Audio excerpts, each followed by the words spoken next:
Амрыг ирийн үзэгчтэй та бүхэн сайхан амарцгааж байна уу? Дуулга студийн уран бүтээлчид эх орны төлөө нэвтрүүлгийнхээ ээлжид дугаарыг эхлүүлэхээр зэвсэг түвшний сургалтын нэгдсэн төв дээр хүрэлцэн ирээд байна. Тэгэхээр Исламын бүгд найрамдах Афганистан улсад НАТОгийн тэргүүлсэн шийдвэртэй дэмжлэг цэргийн ажиллагаанд холбооны бүгд найрамдах Герман улстай хамтран үүрэг гүйцэтгэх Монгол улсын цэргийн алба хаагчид маань энэхүү ажиллагааны өмнөх бэлтгэл сургалтаа гараад нэлээд хэд хоногийг ардаа үджээ. Тэгэхээр цэргийн ажиллагаа болгон өөрийн гэсэн онцлогтой. Ингээд бид шийдвэртэй дэмжлэг 3 ажиллагааны цэргийн багийн бие бүрэлдэхүүний бэлтгэл сургуулиас хэлсэн сурвалжлага хүргэхэд бэлэн боллоо.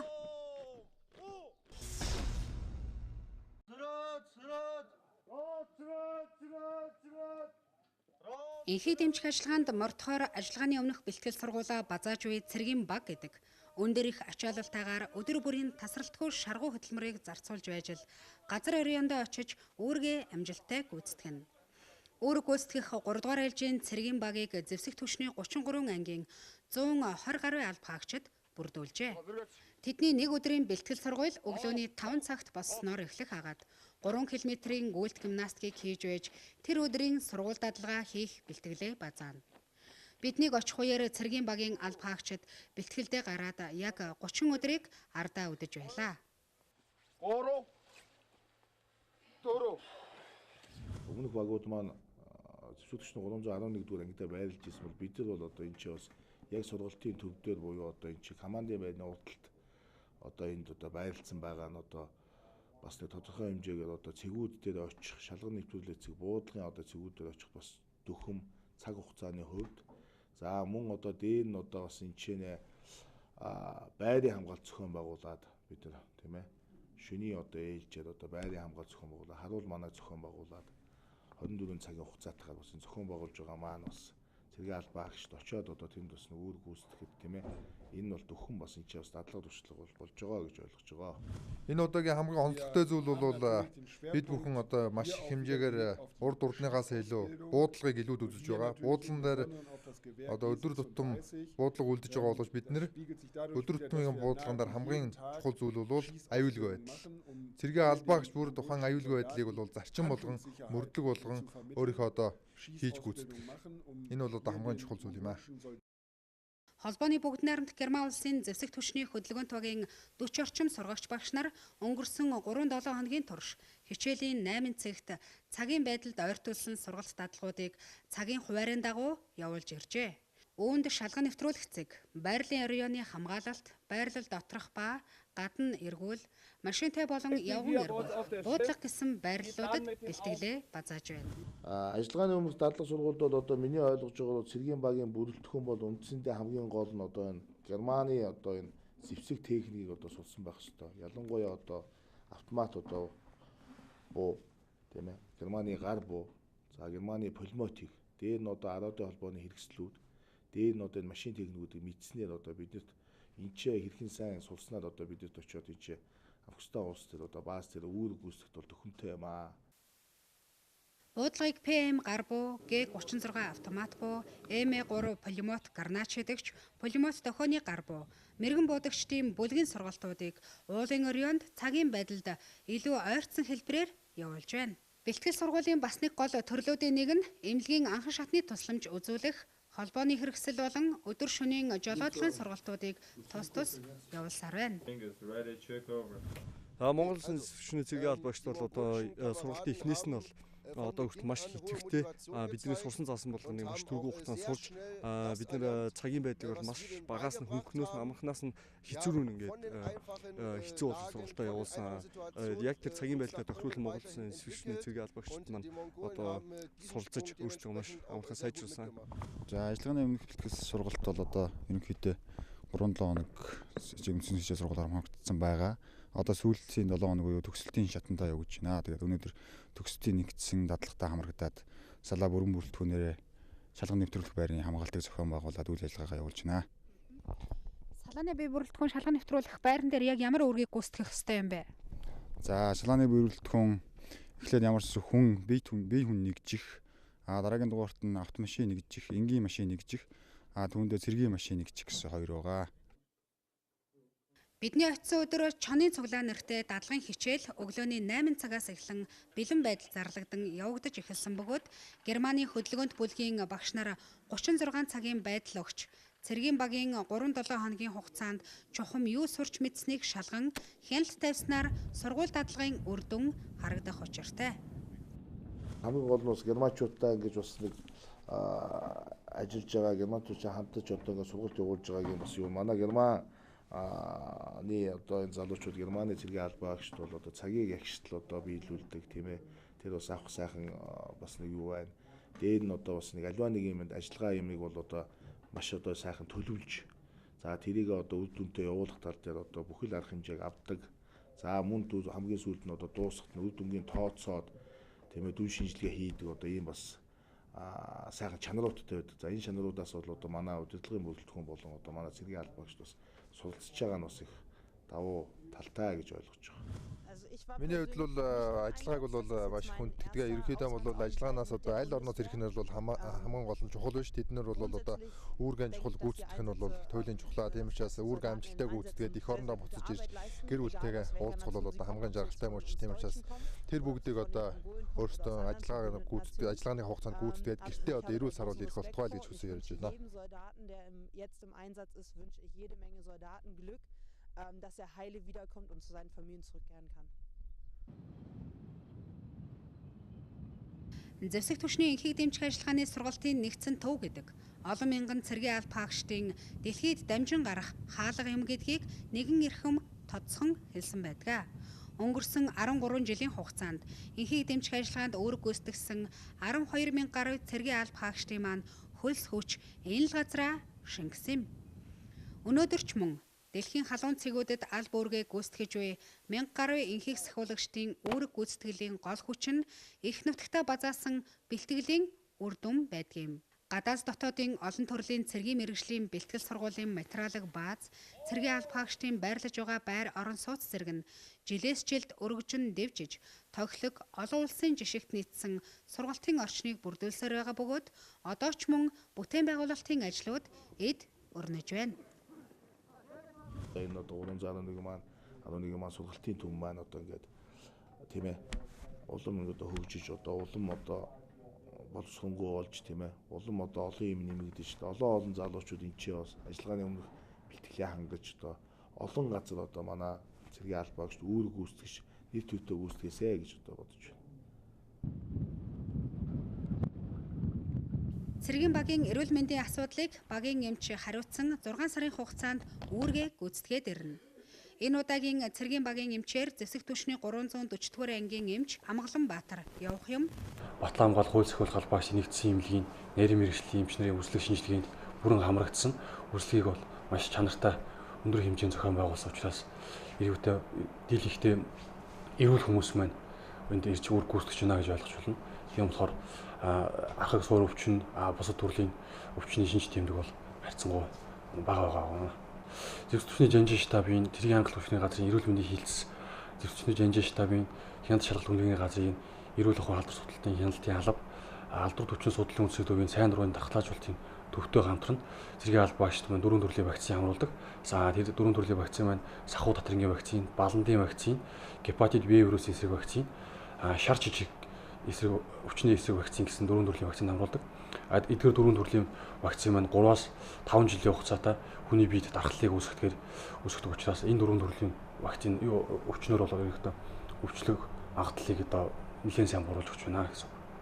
Түүний хувьд анх удаа цэргийн ажиллагаанд явж байгаач баггүй туршлагыг хуримтлуулан эр цэргийн тангараг, эмчийн тангарагта үнэнчээр зүтгэн цэргийн багийнхаа залуусын эрүүлэнхий манаанд баттай зогсохнэ. Зэвсэг түвшний 310 дугаар анги буюу хангалттай материал хэрэгсэл хангалтын төв баазаас нийт 78 нэр төрлийн сая гаруй төгрөгийн им тариа орох материал мөн дээр нь 10 гаруй нэр төрлийн 400 гаруй мянган төгрөгийн ариутгал халдвар хөтгөлийн боцын хангалтыг татаавч цэргийн багийн ажиллагааны өмнөх бэлтгэлийн явцад цэргийн албаагчдад зарцуулж хэрэгжилж байгаа. Яг Афганистан улсад манай үүрэг гүйцэтгэхдээ 6 сарын хугацаанд үүрэг гүйцэтгэв. Үүрэг гүйцэтгэх хугацаанд бас мөн адил 310 дугаар ангиас им тариа орох материал нэмээд ариутгал халдвар хөтгөлийн боцуудаа дахиж нэмж авна. Тэгээд анх удаага харь улсад эх орноосоо хоол газар, гэр бүлээсээ хоол газар үүрэг гүйцэтгэж байна. энийг бас маш өндөр нэр хүндтэй хариуцлагатай эх орныхоо нэр төрийг өндөрт өргөж явах ёстой гэж бодож байна. Тэд цаг завгүй бэлтгэл сургуулийнхаа зэрэгцээ спортын арга хэмжээнүүдийг зохион байгуулан цом медалийг гардуулан өгсөн нь цэргийн багийн удирдлагын зүгээс нийт бие бүрэлдэхүүндээ амжилт урам зориг өгсөн шинэлэг хэлбэрийг сонгон бие бүрэлдэхүүнээ чадварчулж байна.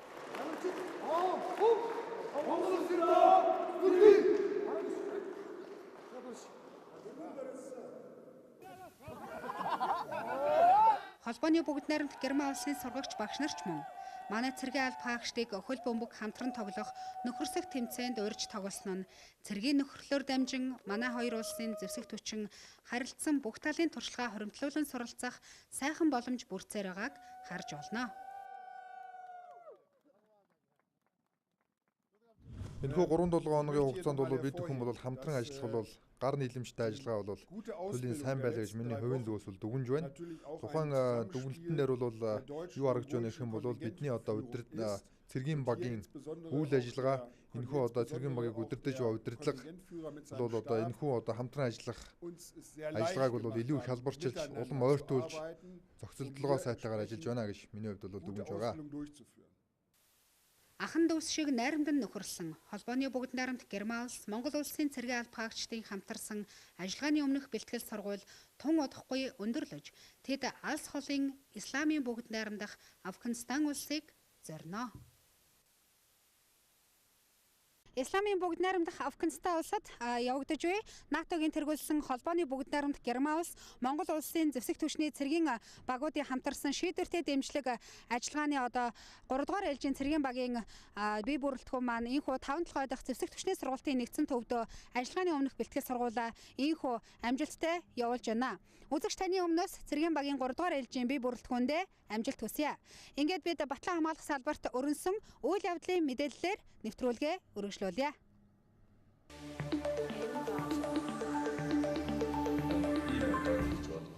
Монгол улсын төрийн Батлан хамгаалах бодлогын үндэс баримт бичигт бүх шатны боловсролын байгууллагын сургалтын хөтөлбөрт хүүхэд залуучуудад цэрэг эх оронч үзэл хүмүүжил олгох хичээлийн хөтөлбөрийг тусгаж хэрэгжүүлнэ гэж заасан байгаа. Ихтэй сургуульд суралцж байгаа оюутнуудад цэргийн иргэн анхан шатны мэдлэг, цэрэг эх оронч үзэл, хүмүүжил төлөвшлийг олгох зорилго бүхий цэргийн бэлтгэл сургалт явуулах анхдагч цэргийн тэнхимийг Монголын үндэсний их сургуулийн хууль зүйн удирдлагын сургуульд байгууллаа. Цаашид Батлан хамгаалах яамнаас бүхий л ихтэй сургуулиудад энэ төрлийн үйл ажиллагааг хэрэгжүүлэхээр төлөвлөн ажиллаж байна. Ингэснээр эх орноо Батлан хамгаалах үйл хэрэгт иргэн бүрийн оролцоог ханган цэргийн алба хаах тогтолцоог боловсронгуй болгоход энэ төрлийн тэнхимүүдийг гүйцэтгэх үүрэг чухал ач холбогдолтой.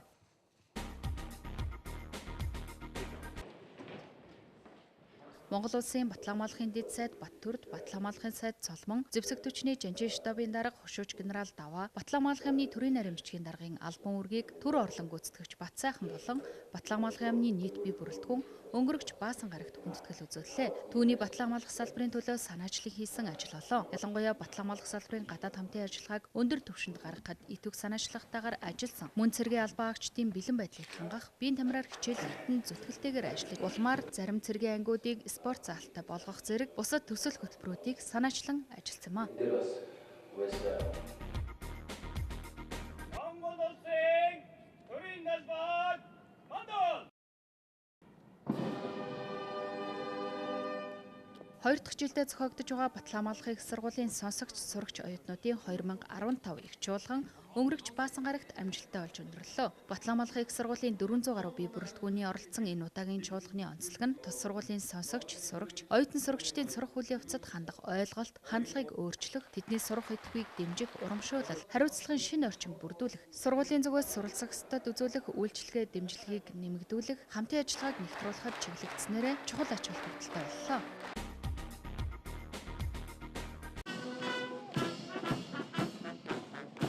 Өнгөрөх 7 хоногт зэвсэгт түвшний мэрэгжлийн ахлагч үлтгэх төвийн 4 дахь удаагийн 100 гаруй сонсогчид зэвсэгт түвшний тэг 13 дугаар ангийн байрлал эрд цэргийн тамиргаа өргөлөө. 1 сарын хугацаанд цэргийн иргэний анхан шатны бэлтгэл сургалтанд хамрагдсан тэд цаашид цэргийн мэрэгжлийн мэрэгшүүлэх бэлтгэл сургалтандаа үргэлжлүүлэн суралцаад эх оны 6 дугаар сард мэрэгжлийн ахлагч болон төгснө. Өнгөрсөн хугацаанд мэрэгжлийн ахлагч үлтгэх төвөөс 700 гаруй мэрэгжлийн ахлагч бэлтгэгдэн өнөөдөр зэвсэгт түвшний анги салбаруудад томилогдсон ажиллаж байна.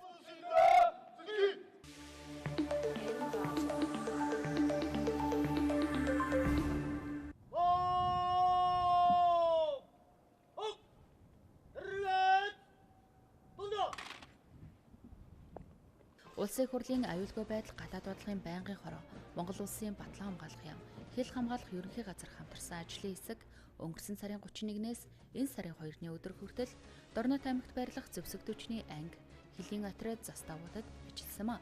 Улсын их хурлын аюулгүй байдал гадаад бодлогын байнгын хорооны гишүүдийн хувьд өнгөрсөн жилээс эхлэн Монгол улсын батлан хамгаалах төрийн бодлогын үндэс баримтчиг болон зөвсөг түвшний байгуулалтыг 2015 он хүртэл хөгжүүлэх хөтөлбөрийн хэрэгжилтэнд хяналт шинжилгээ хийх, цэргийн зөвсөглөл, техникийн хадгалалт, хамгаалтын байдал шалгалт хийж санал дүгнэлт гаргахаар орон нутаг дахь зөвсөг түвшний ангиудад ажилласаар ирсэн билээ.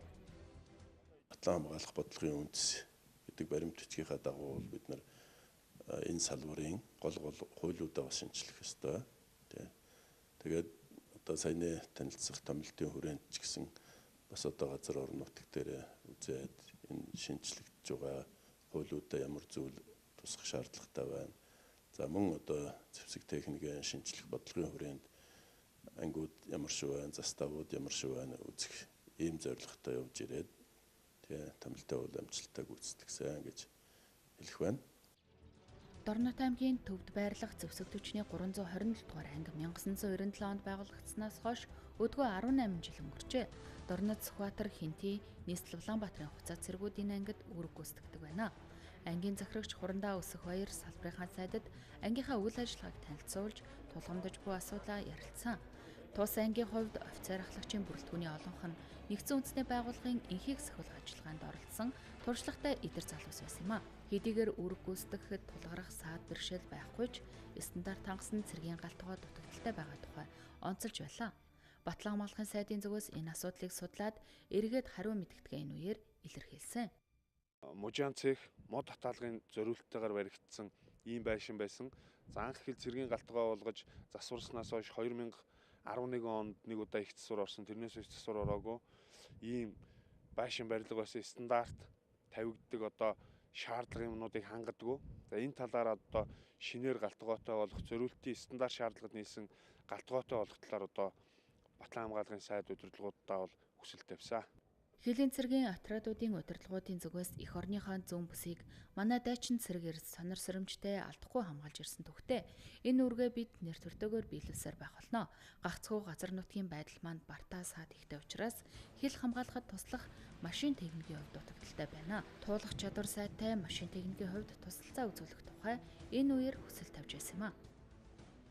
Бид нар бол цааш одоо бас зэвсэг техник ялангуяа автомашин техникийн хувьд одоо нэлээд хуучирч байгаа талаар бас танилцуулсан би.